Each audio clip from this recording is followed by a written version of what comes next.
disappearance of Annie McCarrick. Annie Bridget McCarrick is an American woman from Long Island, New York, who went missing under suspicious circumstances on March 26, 1993, while she was residing in Ireland. Annie was born on Long Island, New York, and she lived there until her move to Ireland in January 1987. She was the only child of her parents, John and Nancy. Annie visited Ireland on a school trip as a teenager and fell in love with the country.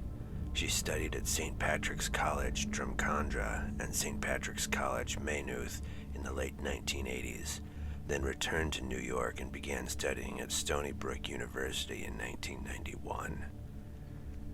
Annie moved to Ireland permanently on January 4th, 1993, living in a rented accommodation. Days before her disappearance, she attended a St. Patrick's Day parade with her friends. On March 25th, she dropped into Café Java on Leeson Street to collect her wages, but as the wages were not ready, she arranged to return the following day. She later visited friends and stayed for dinner. On Friday, March 26th, she spoke to her flatmates who were going to go home for the weekend.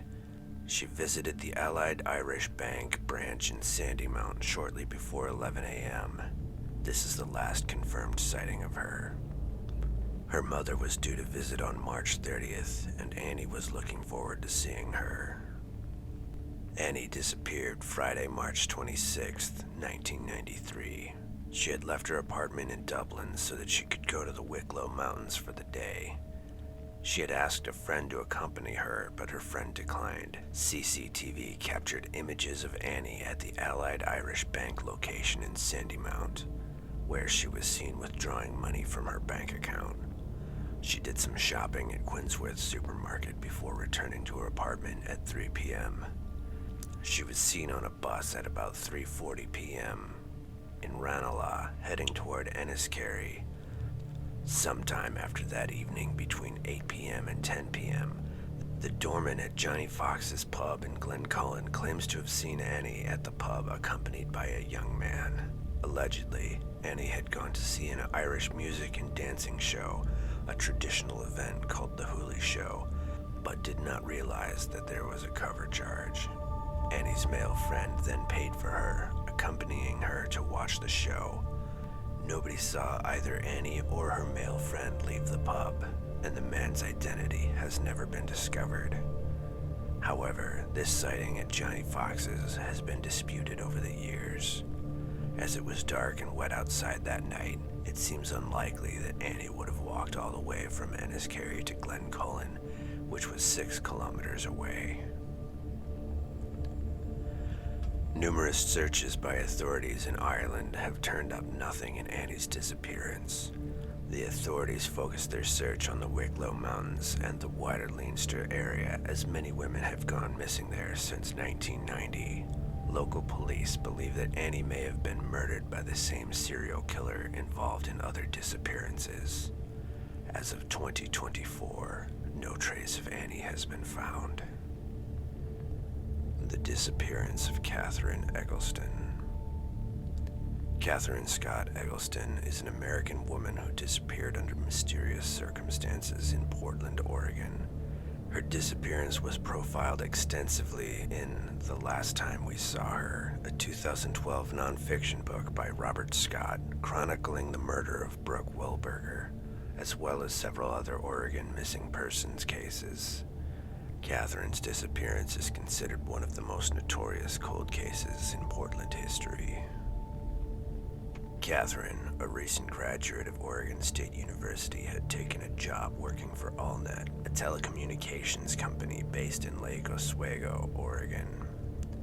After attending a business meeting in Portland on the morning of August 2nd, 1993, she was scheduled to make several sales appointments in the city. She was last seen around 2:15 p.m. in the former Port of Portland building, located at 700 Northeast Multnomah Street. Several people witnessed her making telephone calls in the building's lobby. Witnesses stated that she appeared nervous, while her client stated he saw her exiting an elevator in the company of an unknown man. Katheryne's unlocked car was discovered the following morning in an industrial parking lot 9 miles away. Her purse and most of her belongings were in the car, though her passport was never found. The investigation by Portland law enforcement into Katheryne's disappearance was significantly focused on her elder sister's upcoming court sentencing regarding tax evasion. Detectives theorized that Katheryne may have fled intentionally to avoid testifying against her sister, though her family repeatedly denied any connection between the two incidents. As of 2024, Katheryne Eggleston's whereabouts remain unknown. Katheryne Scott Eggleston was born in Redmond, Oregon on May 4, 1971, to Paul and Heather Eggleston. One of 4 daughters, she was raised in Redmond and went by the name Katie. Katheryne attended Oregon State University in Corvallis. She graduated from OSU in the spring of 1993, earning a Bachelor of Arts degree in English. After graduating from college, Katheryne relocated to Gresham, Oregon, a suburb of Portland, where she resided with her older sister Janet, then aged 37. She took a job working for AllNet Communication Services, a telecommunications company based in Lake Oswego, working as a salesperson. On the morning of August 2, 1993, she departed the company's Lake Oswego office to attend a business meeting in Portland before stopping at several businesses on Northeast Whitaker Way. It was Katheryne's first day making sales visits alone. She stopped at a bank and a gas station before having lunch at a Burger King restaurant in the Lloyd district. Shortly after, Katheryne arrived at the Port of Portland building at 700 Northeast Multnomah Street, approximately 2 blocks from the Lloyd Center, for a business appointment. She was seen making phone calls in the building lobby, and 5 individual witnesses who saw her there stated she appeared preoccupied and worried. At approximately 2:15 p.m., the man with whom Katheryne had had her appointment witnessed her exiting an elevator in the lobby with a man wearing a blue blazer. The client described the unknown man as having dark hair and a dark complexion. This was the last time she was seen. Katheryne's absence was first noted when she failed to return to AllNet's Lake Oswego office, where she was supposed to meet her advisor at 5 p.m. At around 5 p.m., a witness named John Davis cited Katheryne's gray Volkswagen Golf, still in the Port of Portland building parking lot. When Katheryne failed to return to the home she shared with her sister Janet, Janet notified their father, who traveled to the Portland area from Redmond on August 3rd. In the early morning hours of August 3rd, a security guard at an industrial complex located at Northeast 122nd Avenue and Airport Way discovered Katheryne's Volkswagen Golf parked in the lot approximately 9 miles from the Port of Portland building where it was last seen.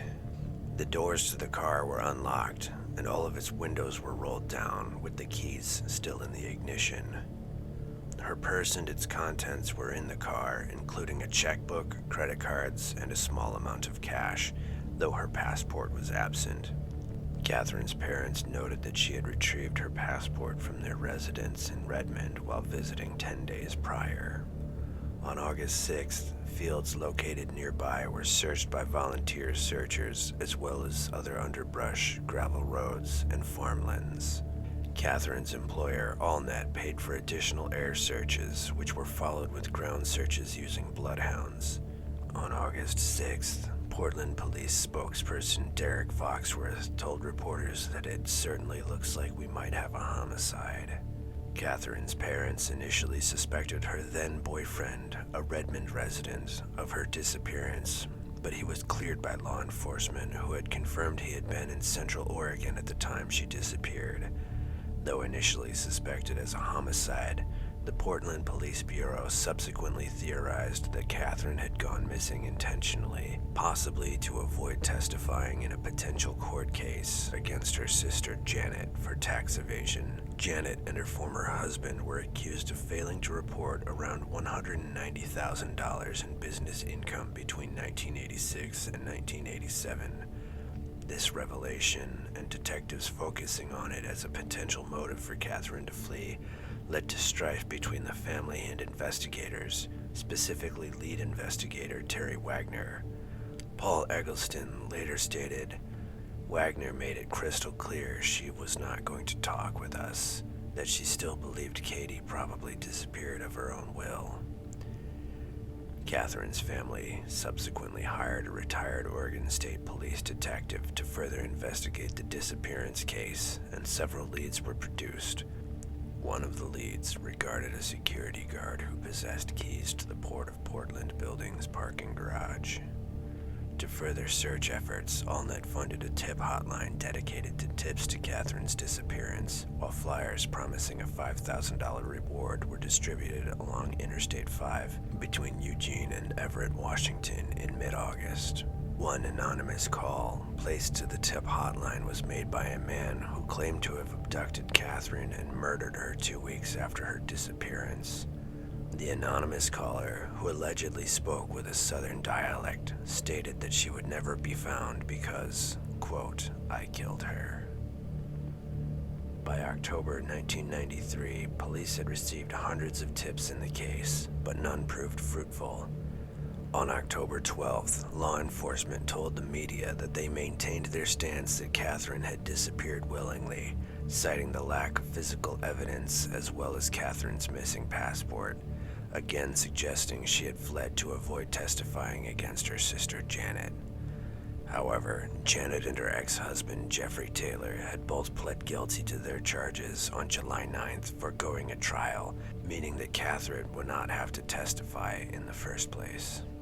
After her October 12th sentencing over the tax evasion charges, Janet told the media that her case was unrelated to her sister's disappearance, commenting, "To imply any connection tarnishes her in a way that is unbelievably painful to me."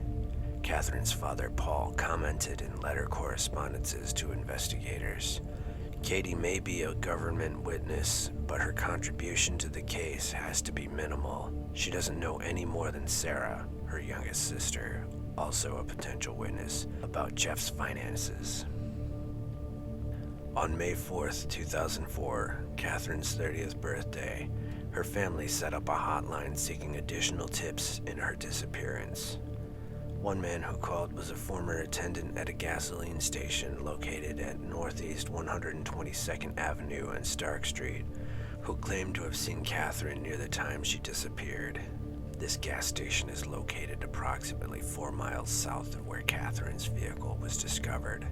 The attendant claimed to have given a woman he believed to be Katheryne directions to the airport. According to the attendant, she departed in a vehicle whose make and model he could not recall. A short time later, the woman returned to the gas station, this time in a different car, a blue-green Honda hatchback, and accompanied by 2 black men. According to the attendant, the woman appeared disheveled, partly undressed, and crying. She seemed to be doing things to attract attention, such as driving erratically. The attendant also noted that when the woman had first arrived alone, he noticed a thick black book on the passenger seat of her car, resembling the sales binders used by AllNet. Law enforcement's stance that Katheryne willingly disappeared was maintained until the 2004 disappearance and murder of Brooke Wilberger in Corvallis. Wilberger's murderer, Joel Courtney, was allegedly in Portland at the time of Katherine's disappearance and is considered a possible suspect. In 2006, the Federal Bureau of Investigation announced that Courtney had been cleared in 2 unnamed disappearances, though Katherine's father told the Oregonian he had been informed that Courtney was still being examined as a potential suspect in her case. Katherine's mother, Heather, died in July 2011, followed by her father, Paul, in March 2017. Both of Katherine's parents consistently maintained that their daughter had been murdered. As of 2024, her whereabouts remain unknown. The disappearance of Ylenia Carissi. Ylenia Carissi was the eldest daughter of Italian singers and actors Albano Carissi and Romina Power. She disappeared under mysterious circumstances while visiting New Orleans, Louisiana in January 1994. Ylenia, upon her father's request, was declared presumed dead in December 2014. Ylenia was born in Rome on November 29, 1970, the eldest daughter of Albano Carissi and Romina Power. Her maternal grandparents are the American actor Tyrone Power and Mexican actress Linda Christian. In 1983, she appeared with her parents in the film Champagne in Paradiso. Later on, she was the letter turner on the Italian version of Wheel of Fortune. She planned to become a novelist and studied literature at King's College London, where she received the highest marks in her year. During her studies, she began to entertain the idea of traveling the world solo with nothing but a backpack and her journal. She decided to take a break from studying and return to Italy, where she sold all her belongings in order to pay for her voyage. She began in South America. After having spent 2 months in Belize, she decided to leave the day after Christmas 1993 by bus to New Orleans, Louisiana. Her brother Yari, also an experienced traveler, had decided to surprise his sister by visiting her that Christmas. He arrived on a rainy December 27th in the village of Hopkins, going door to door searching for her, only to discover that the previous day she had boarded a bus to New Orleans. Ylenia was last seen in the French Quarter of New Orleans around January 6th. Police efforts to find her did not yield any result. At the time of her disappearance, she was staying in the La Dale Hotel with Alexander Masakela, a street musician 20 years her senior. Masakela was arrested on January 31st on an unrelated charge, but eventually released for lack of evidence to connect him with Ylenia's disappearance. In relation to her disappearance, a security guard testified that he saw a woman vaguely matching her description jump into the Mississippi River, saying the words, quote, "I belong in the water." A Coast Guard search turned up no sign of the young woman's body, which may have been washed out to sea. In any case, it has never been established that the person was Ylenia. In 1996, 2 years after her disappearance, an unidentified caller claimed that Ylenia was still alive, but her whereabouts were unknown. Ylenia's parents last heard from their daughter on New Year's Eve 1993. They reported her missing on January 18, 1994. Her mother believes that she is still alive. In November of 2006, her father Albano stated for the first time that he believed in the security guard's story about the Mississippi River jump. In January 2013, Albano filed a request for an official declaration of death of his daughter.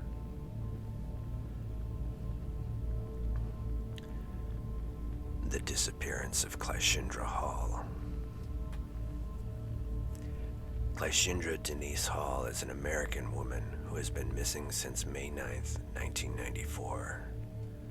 At the time of her disappearance, Cleashindra was 2 weeks away from graduating high school. She was an honor student, had landed a summer internship at a Boston pediatrician's office, and had been accepted into a pre-med program at Tennessee State University. Cleashindra Hall was an honors student at her high school. In May 1994, she attended her senior prom, but disappeared 2 weeks prior to her expected graduation and never attended the ceremony. Cleashindra intended to follow a career as a pediatrician. She was expected to enroll in pre-med courses at Tennessee State University. Cleashindra held an after-school job at the home office of Dr. Larry Amos. The office was located in Pine Bluff, Arkansas. After finishing her work hours, she typically called one of her parents to ask for a ride home. Cleashindra had no previous history of leaving without telling anyone. She was reportedly not a troubled teen and had no known reason to voluntarily escape her life. She did not have a boyfriend at the time of her disappearance. Cleashindra disappeared sometime after 8:30 p.m. on Monday, May 9, 1994. She was last seen walking into her after-school job at the home office of 43-year-old Dr. Larry Amos in Pine Bluff, Arkansas. Cleashindra last called her mother just after 8 p.m., but she was not ready to return home yet. She told her mother to expect a second phone call when the time came for her ride home. The second phone call never took place. Dr. Amos told the police that Cleashindra had gotten into a car with an unknown individual after she had finished work at his office. Cleashindra was last seen wearing a white shirt and shorts with a navy blue polka dot pattern on the shorts and blue stripes on the shirt, with white socks and white athletic shoes. Laurel Hall, Cleashindra's mother, fell asleep while waiting for her daughter to call.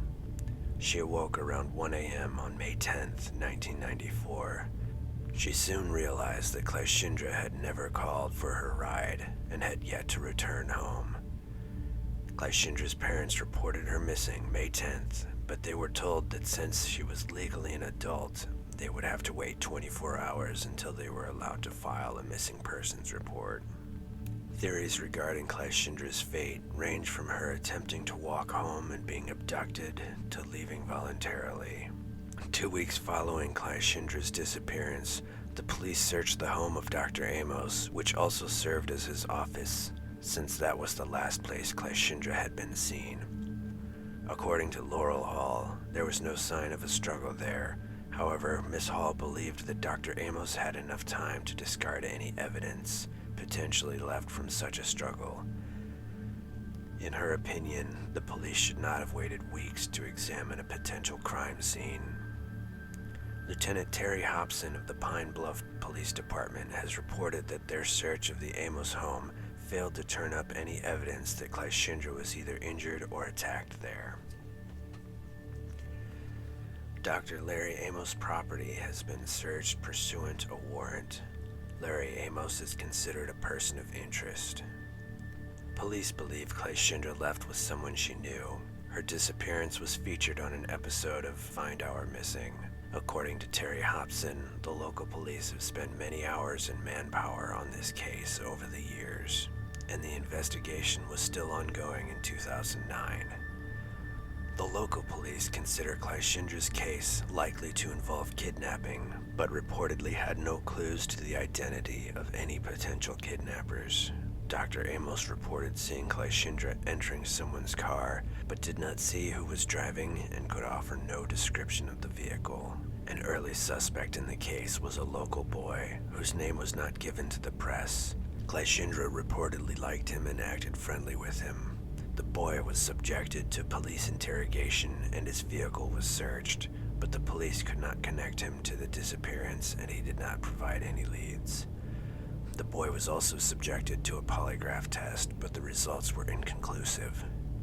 Cleashindra was black. Her height was 5'8", weight 120 pounds. She had dark eyes and dark hair. She had short hair at the time of her disappearance and wore it in a ponytail when last seen.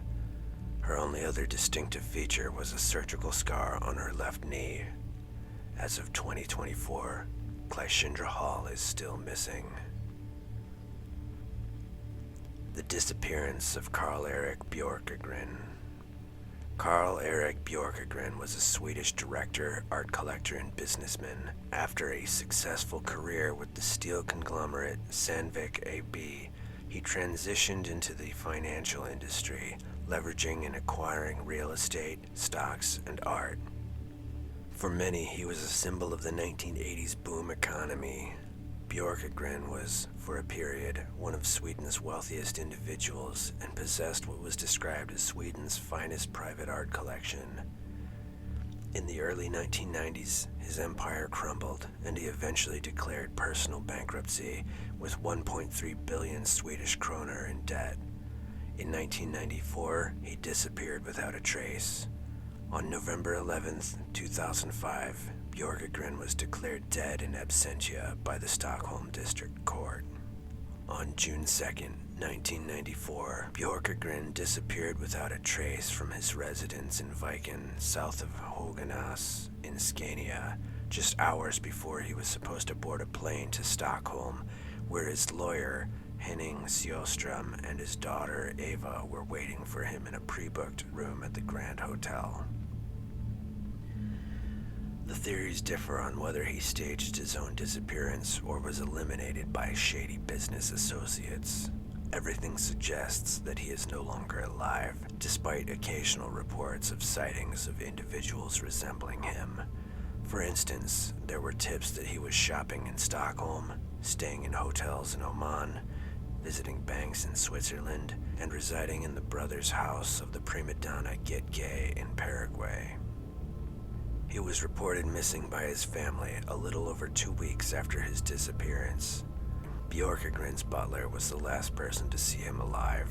According to the butler's testimony, Björkegren was at home in his house on the morning of June 2nd, 1994. The butler left for a couple of hours to take care of his child. When he returned, both Björkegren and his luggage were gone. A murder investigation was initiated, and initially the police believed that Björkegren had moved abroad, but later became convinced that he had been murdered. Two loose ends, which the police couldn't confirm, are that the butler had allegedly lent the keys to the villa and later, when settling a debt, had paid with a Rolex watch and a very valuable painting from Björkegren's private collection. In 2012, there was a report from former head of the National Criminal Police, Tommy Lindstrom, suggesting that Björkegren had debts in the criminal underworld connected to art, and that when these debts were to be collected, something went wrong and hitmen had to hide the body. Björkegren was declared legally dead by the Stockholm District Court. Some people disappear without a trace, as if the hand of some eldritch thing reached out from the shadows and took them. Some, no doubt, met a terrible end at the hands of their fellow man. Others still came by their fate by their own hand. Whatever the case, if you have any knowledge of the fate of any of the aforementioned cases, reach out to the relevant authorities so that the families of the missing might find some closure. Like and subscribe if you've enjoyed this narration. Expedition Mystery, signing off.